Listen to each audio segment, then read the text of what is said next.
मुंबई के निकट वज्रेश्वरी में 2 दिन का महाकाल भैरव साधना शिविर का आयोजन किया जा रहा है।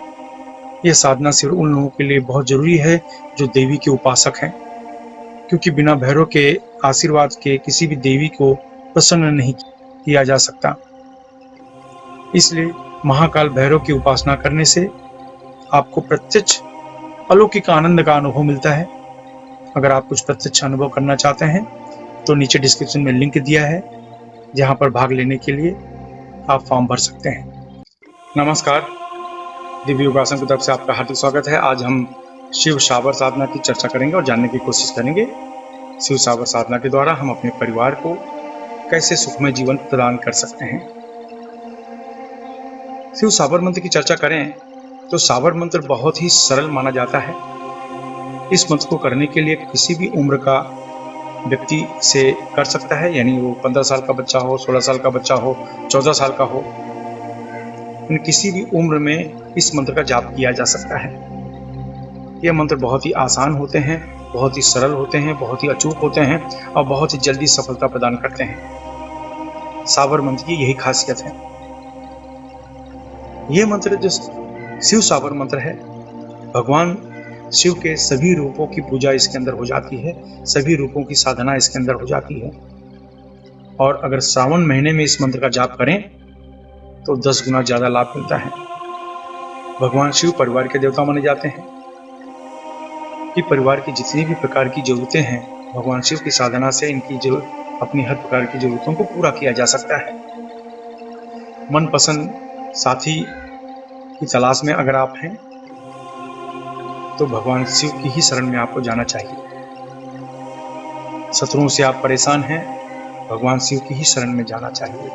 आर्थिक समस्याओं से घिरे हैं, भगवान शिव की ही शरण में आपको जाना चाहिए। संतान संबंधी समस्या से घिरे हैं, भगवान शिव की ही शरण में जाना चाहिए। शत्रु चारों तरफ से आपको परेशान कर रहे हैं, भगवान शिव की ही शरण में जाना चाहिए। यहाँ तक कि आप रोजगार, नौकरी, धंधा, व्यापार में तरक्की करना चाहते हैं तो भी भगवान शिव की शरण में जाना चाहिए, क्योंकि ये परिवार के देवता माने जाते हैं।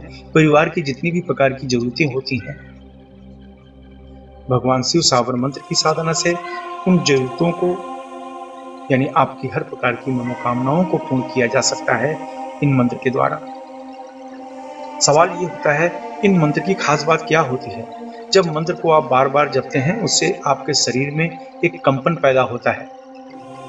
जो मंत्र से ध्वनि निकलती है, ये आपके शरीर में कंपन पैदा करती है, और ये जो कंपन होती है शरीर के विशिष्ट भाग में जाकर उस पार्ट को आंदोलित करती है, जिससे हमारी सोचने की शक्ति, समझने की शक्ति, सही समय पर सही तरीके से बात करने की शक्ति, सही तरीके से निर्णय लेने की शक्ति में इजाफा होता है। इसका उपयोग हमारे कार्य क्षेत्र में होता है, हमारे व्यवसाय में होता है, हमारे सामाजिक कार्यों में होता है। इस तरीके से दिनों दिन आप अपने समाज में लोगों की नजरों में आने शुरू हो जाते हैं, आपका मान सम्मान बढ़ना शुरू हो जाता है, पारिवारिक जीवन सुखमय होना शुरू हो जाता है, समाज में लोग आपकी तरफ आकर्षित होते हैं, आपका कहना मानते हैं।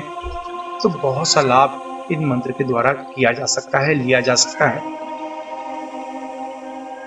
आज इसी शिव शावर मंत्र की चर्चा करेंगे और जानने की कोशिश करेंगे इनका अभ्यास कैसे किया जा सकता है। किसी भी शांत कमरे में ढीले ढाले वस्त्र पहनकर आप आराम से बैठ जाइए। अगर आप जमीन पर नहीं बैठ सकते हैं तो किसी कुर्सी पर या सोफा पर लाल कपड़ा बिछा लीजिए और दोनों आंखों के बीच में या आगे चक्र पर ध्यान देते हुए भगवान शिव शावर मंत्र ओम ह्रौम शिवाय सर्व करी रक्षा न करे रक्षा तो आदिशक्ति काली की आन। ओम ह्रौम शिवाय सर्व करी रक्षा न करे रक्षा तो आदिशक्ति काली की आन। यह मंत्र अजीब लगता है, लेकिन यह मंत्र बहुत ही शक्तिशाली माना जाता है। इस मंत्र को उपांशु जाप में, यानी धीमी आवाज में आपको मंत्र का जाप करना है। आपकी आवाज आपके कमरे से बाहर जाने न पाए। इस मंत्र का जाप आपको 11 माला 5 दिन तक करना है, और श्रावण महीने में किसी भी दिन से इस मंत्र का जाप आप कर सकते हैं। अगर आप श्रावण महीने में नहीं कर पा रहे हैं किसी कारणवश, तो किसी भी सोमवार से 11 दिन इस मंत्र का जाप आपको करना होगा, 11 माला 11 दिन। लेकिन श्रावण महीने में सिर्फ आपको 11 माला 5 दिन तक इस मंत्र का अभ्यास करना है। यह मंत्र आपकी सभी प्रकार की जरूरतों को पूर्ण करता है, आपकी मन को शांति पहुंचाता है, परिवार के सभी प्रकार के क्लेश दूर हो जाते हैं, परिवार में आत्मीयता बढ़ती है, सुख शांति आती है, भगवान शिव की कृपा बनी रहती है। इस मंत्र को आप किसी भी माला से जाप कर सकते हैं। आइए जानते हैं इसके कुछ विशेष नियम। अपनी पूरी श्रद्धा बनाए रखें। इस मंत्र को गृहस्थ सन्यासी कोई भी जप कर सकता है। इस अभ्यास में दीक्षा की जरूरत नहीं होती। इस मंत्र से शरीर में अत्यधिक गर्मी पैदा होती है, इसलिए ढीले ढाले वस्त्र पहनकर अभ्यास करें। महिलाओं को सम्मान दें। पति पत्नी अगर इस मंत्र का अभ्यास करें तो 10 गुना ज्यादा लाभ मिलेगा। इस अभ्यास से पसीना ज्यादा आना, बार बार बाथरूम जाना, सर्दी जुकाम, इस तरह की समस्याएं हो सकती हैं, लेकिन डरे नहीं। अगर आप नौकरी कर रहे हैं, बेरोजगार हैं, विद्यार्थी हैं या गृहिणी हैं तो इस मंत्र को पूर्व दिशा की तरफ मुंह करके जपना चाहिए। अगर आप व्यापार कर रहे हैं, कला के क्षेत्र में हैं तो इस मंत्र को पश्चिम दिशा की तरफ मुंह करके जपना चाहिए। अगर आप लॉटरी, सट्टा या शेयर मार्केट से जुड़े हैं या बैंकिंग क्षेत्र, मेडिकल क्षेत्र, होटल के व्यवसाय के क्षेत्र में हैं तो इस मंत्र को उत्तर दिशा की तरफ मुंह करके जपें। अगर आप जमीन खरीदने बेचने का कार्य करते हैं, खेती का कार्य, लोहा, कोयला, चमड़ा तथा तेल के क्षेत्र में, या कोई ऐसा कार्य करते हैं जिसमें आपको ब्रोकरेज यानी दलाली लेनी पड़ती हो या देनी पड़ती हो तो इस मंत्र को दक्षिण दिशा की तरफ मुंह करके जपना चाहिए। इस मंत्र का जाप 18 वर्ष के ऊपर कोई भी स्त्री पुरुष कर सकता है। याद रखें, जब भी आप कोई अच्छे कार्य की शुरुआत या संकल्प करते हैं तुरंत कोई न कोई अड़चनें आनी शुरू हो जाती है, इसलिए प्रबल संकल्प के साथ अभ्यास करें। इस मंत्र का जाप सूर्यास्त के बाद करें तो लाभ ज्यादा मिलेगा। धूम्रपान, मद्यपान, व्यसन, मांसाहार से बचें। ब्रह्मचर्य का पालन करें। मासिक धर्म की समस्या में महिलाएं 3 से 5 दिन का गैप करके फिर इसको आगे कंटिन्यू कर सकती हैं। अभ्यास समाप्त होने के बाद असून या वज्रली मुद्रा अवश्य अपनाएं। ये मुद्रा आपको ब्रह्मचर्य का पालन करने में मदद करती है।